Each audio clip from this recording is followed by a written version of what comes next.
और अब बात फ्रांस की, जहां लोगों के विरोध ने विस्फोट का रूप ले लिया है। एक दिन पहले सरकार की नीतियों के खिलाफ 1 लाख से ज्यादा लोग सड़कों पर उतरे और तोड़फोड़ और आगजनी की। अब ये मामला और बढ़ता हुआ नजर आ रहा है।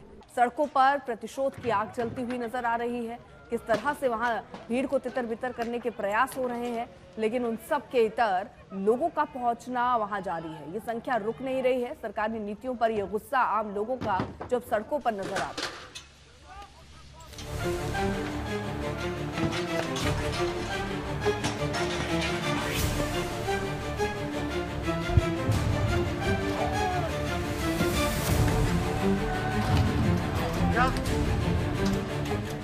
क्या लोकतांत्रिक सरकारें जनता की उम्मीदों पर खरी नहीं उतर रही हैं? ये सवाल सारी दुनिया में गूंज रहा है।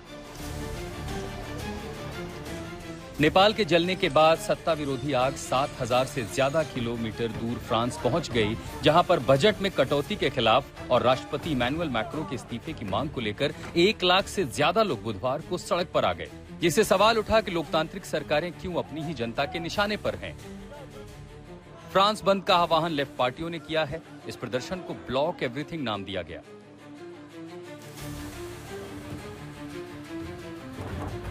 सरकार के खिलाफ उतरे उपद्रवियों ने राजधानी पेरिस में पुलिस पर डस्टबिन फेंके।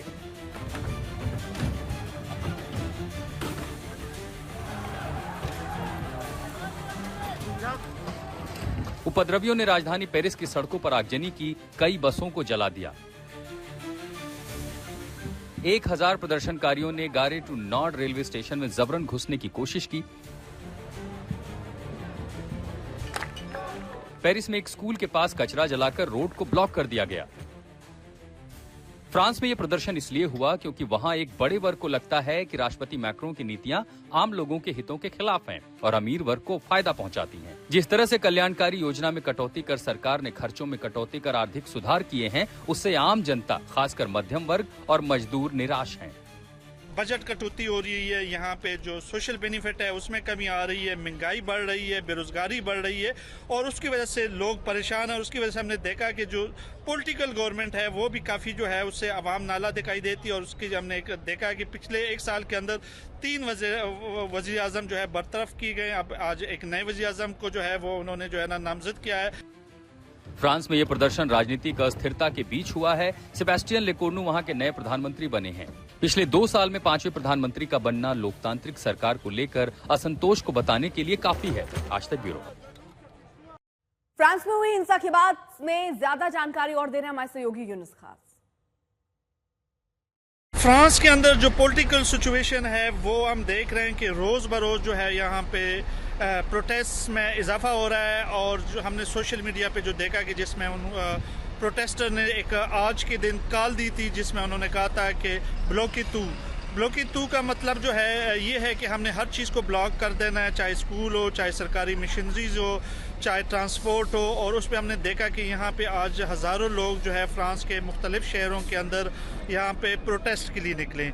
आपको बताते चलें कि यहाँ पे मुख्तलिफ जगहों पे, जिसमें गॉर्डी नॉट, कुछ police station, minister of interior के ऑफिस के सामने भी जो है मुजाहिरीन और पुलिस के दरमियान झड़पें हुई। और उसमें हमने देखा कि यहाँ पर पुलिस काफ़ी जो पुलिस के जो रुकन थे वो भी जो है वो ज़ख्मी हुए और काफ़ी प्रोटेस्टर भी जो है वो उसकी वजह से जो हमने देखा कि वहाँ पे वो उनको गिरफ्तार किया गया। अभी तक जो हमारे पास इंफॉर्मेशन है वो ये है कि अब तक जो है 200 से ज़ायद लोगों जो प्रोटेस्टर थे उनको गिरफ्तार किया गया है।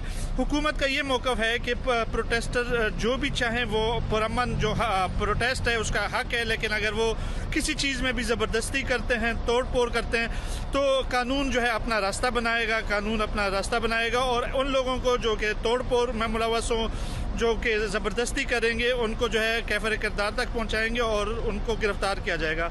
आज हमने देखा कि गाड़ी नोट जो इनका फ्रांस का जो पेरिस का मेन स्टेशन है वहाँ पर पुलिस के दरमियान और मुजाहिरीन के दरमियान झड़पें हुई हैं, जिसमें आंसू गैस वगैरह भी इस्तेमाल हुए। इसके अलावा मुख्तलिफ स्कूलों के तलबा के और पुलिस के दरमियान झड़पें हुई। उसके साथ मिनिस्ट्री ऑफ इंटीरियर और कुछ पुलिस स्टेशनों के बाहर प्रोटेस्टर ने एहतजाज किया और वहाँ पर हमने देखा कि वहाँ पर भी झड़पें हुई। हुकूमत का कहना है कि वो किसी को भी कानून हाथ में नहीं लेने देंगे और वो लोग जो प्रोटेस्टर जो ज़बरदस्ती करते हैं, जो कि तोड़ फोड़ में मुलव्वस हो, उनको कैफर किरदार तक पहुंचाया जाएगा। और ये सूरत हाल अब आज हमने देखा कि जो नए फ्रांसीसी वज़ीर-ए-आज़म ने हल्फ ले लिया और ये 1 साल के अंदर जो है तीसरा जो वज़ीर-ए-आज़म है जो यहाँ पे नामज़द किया गया है। अब देखना ये होगा कि नए वज़ीर-ए-आज़म जो है वो उसके फैसलों से इन जो मुज़ाहरे हैं उसको कैसे कंट्रोल किया जा सकता है।